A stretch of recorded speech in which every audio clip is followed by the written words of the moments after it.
అందరికీ నమస్కారం. Epic story లైన్స్‌కు స్వాగతం. చందమామ కథల్లోని బండరాముడు కథ కంటిన్యూషన్. ఎవరైనా మన ఛానల్‌ను మొదటిసారి చూస్తున్నట్లయితే బండరాముడు కథలో మిగిలిన భాగాలు మన చందమామ కథలు ప్లేలిస్ట్‌లో ఉన్నాయండి. ఒకసారి చెక్ చేయండి. బండరాముడు. ఎవడు లోకు అంటే బండరామాయి లోకు అయినట్టుంది నా పని. నాకు సరిగా బుద్ధి తెలియక మునిపే మా వాళ్ళు నన్ను మొద్దు వెధవ కింద రూఢపరిచారు. మా చుట్టుపక్కల వాళ్ళు, బంధువులు, స్నేహితులు, నా మాస్టర్లు, తోటి విద్యార్థులు అందరూ నన్ను బండరాముడుగానే పిలిచి బండరాముడిని చూసినట్టే చూశారు. మొదట్లో నేను కూడా అందరి మాట నమ్మాను. నిజంగానే నేను బండవదివని అనుకున్నాను. అందరికీ లోకుగా పడి ఉన్నాను. అందరి పనులు చేశాను. కానీ నన్ను గురించి అందరూ అనేది నిజం కాదని నాకు క్రమక్రమంగా రుజువు కాసాగింది. వాళ్ళ మాటలు అబద్ధమని వాళ్ళ నోటనే పలికించాలన్న బుద్ధి పుట్టింది. ప్రపంచం మీద తిరగబడ్డాను. నా మీద రౌడీతనం చేసిన వాళ్ళని తన్నాను. నన్ను మోసం చేసిన వాళ్ళని పరాభవించాను. గోపి గాని, కిష్టుడు గాని, శృంగారం మాస్టర్ గారి నన్ను గురించి వెనకటిలాగా అనుకోవలసిన అవసరం లేదు. ఒక చిత్రం గమనించారా? ప్రపంచం ఒకరిని పట్టుకొని బండ, మొద్దు అని సులభంగానే అంటుంది. కానీ తెలివిగల వాడుంటే వాడి తెలివితేటలు చప్పున గ్రహించలేరు. మనవాడినే దూరపు మనుషులు గొప్పవాడనేదాకా మనవాడి గొప్పతనం మనం తెలుసుకోలేం. ప్రపంచం కన్నా మొద్దు ఎవరూ ఉండరని నా అభిప్రాయం. నేను క్లాసులు పాస్ అవుతూనే ఉన్నాను. నాకు క్లాసులో ఫస్ట్ మార్కులు కూడా వచ్చాయి. కానీ నన్ను అందరూ ఇంకా బండరాముడనే పిలుస్తున్నారు, హేళన చేస్తున్నారు. నా మీదకి ఒంటికాలి మీద వస్తూనే ఉన్నారు. నేను 4వ క్లాసు కూడా పాస్ అయి 5వ క్లాసులోకి వచ్చిన కొత్తలో ఒక తమాషా జరిగింది. నన్ను గురించి సాటి విద్యార్థులు అభిప్రాయం మార్చుకునేటందుకు ఇది మంచి అవకాశం. మా స్కూళ్ళు తెరిచిన కొత్తలో మా ఊళ్ళో ఒక ఎగ్జిబిషన్ పెట్టారు. ఎక్కడ లేని షాపులు వచ్చాయి. ఊళ్ళో ఉన్న వాళ్ళందరూ తిరణాలకు పోయినట్టుగా వేడుకలు చూడబోయినారు. ఎన్నడూ కనీవినని వస్తువులన్నీ కొనుక్కు రాసాగారు. నాకు కూడా ఏదైనా కొందామనిపించింది.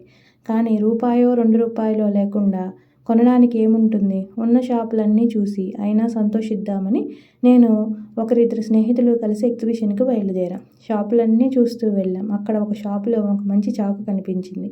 దాని పిడి ఎంతో అందంగా ఉంది. దానిలో చాకు కాక ఒక ముళ్ళు, ఒక బిరడాలు తీసే మరమేకులు బిగించే స్క్రూ డ్రైవరు ఉన్నాయి. చూడగానే ఆ చాకు కొనుక్కోబుద్దయింది. కానీ ఏం చెయ్యను? దాని ఖరీదెంత అని అడిగితే షాపువాడు కారు చౌక ₹1.5 కావాల్సిస్తే కొనుక్కో, ఇటువంటి చాకులు డజన్ తెప్పించాను, ఇదొక్కటుంది అని నన్ను వేరెత్తించాడు. నా వెంట వచ్చిన నాగభూషణం జేబులో నుంచి ₹1.5 తీసి ఆ చాకు కొన్నాడు. ఏదిరా, నన్ను ఒకసారి చూడని అని నాగభూషణం దగ్గర చాకు తీసుకొని ఎంతో ఆనందంతో దాన్ని పరీక్షించసాగాను. చివరకు వాడు చాకు వాడికిస్తూ, నా దగ్గర డబ్బులు లేవు గాని ఉంటే కొని ముందును అన్నాను. నేను ఈ మాట అంటుండగా నా వెంట ఉన్న మరో కుర్రాడు రహస్యంగా లెక్కల మాస్టారు అన్నాడు. నేను తల ఎత్తి చూసేసరికి మా పక్కన లెక్కల మాస్టారు పోతున్నారు. ఆయన మా కేసు చూసి నవ్వారు. నా మాటలు ఆయనకి వినపడి ఉండాలి. ఆ రోజు బడిలో నాగభూషణం తన కొత్త చాకును పిల్లలందరికీ చూపించాడు. దానితో అందరినీ పెన్సిళ్ళు చెక్కొనిచ్చాడు. ఆ సాయంత్రం బడి వదిలి నేను ఇంటికి పోతుండగా బడి నౌకరు నా వెంట వచ్చి నా చేతికి ఒక అందమైన ప్యాకెట్ ఇచ్చాడు. ఇంటికి పోయి విప్పదీసి చూతును కదా, నాగభూషణం కొన్నటువంటి చాకే. అయితే దీని పిడి మీద నా పేరు పొడి అక్షరాలు ఉన్నాయి. లెక్కల్లో ఫస్ట్ మార్కు తెచ్చుకున్నందుకు అని లోపల చీటీ ఉంది. నా సంతోషం ఏం చెప్పను. మర్నాడు పెందలాడే బడికి వెళ్ళి క్లాసులో కూర్చున్నాను. నా కొత్త చాకు తీసి పెన్సిళ్ళ ముక్కు చెక్కుకుంటుండగా నాగభూషణం వచ్చాడు. నా చేతిలో చాకు చూస్తూనే అమాంతం మీదపడి లాక్కోబోయినాడు. నేను వాణ్ణి తోసేసి చాకు మడిచి జేబులో పెట్టుకొని, ఏమిటి నీ ఉద్దేశం అన్నాను. నా చాకు నువ్వే కాజేశావు, నాది పోయింది. అంతటా వెతికాను, దొరకలేదు. నాది దొంగిలించావు, లేకపోతే నీకెక్కడిది అన్నాడు నాగభూషణం.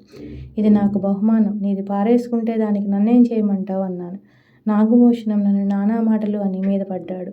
ఇద్దరము చచ్చేటట్టు తన్నుకున్నాము. ఇది చూసి హెడ్ మాస్టర్ గారు మమ్మల్ని ఇద్దరినీ పిలిపించాడు. ఆయన ఎదుట నాగభూషణం తనను దొంగగా నిరూపించాడు. నేను కూడా నిజమే చెప్పాను. అంతా విని హెడ్ మాస్టర్ గారు, ఇది రాముడి చాకే. కిందటేడు లెక్కల్లో ఫస్ట్ మార్కు తెచ్చుకున్నందుకు లెక్కల మాస్టర్ గారు వాడికి బహుమానం ఇచ్చారు. నీ చాకు నువ్వు ప్లేగ్రౌండ్లో పారేసుకున్నావు. నౌకరు తెచ్చి నాకిచ్చాడు, పుచ్చుకో. ఎప్పుడూ తొందరపడి ఇంకొకరి మీద దొంగతనం మంటగట్టకూడదు అని నాగభూషణానికి బుద్ధి చెప్పారు.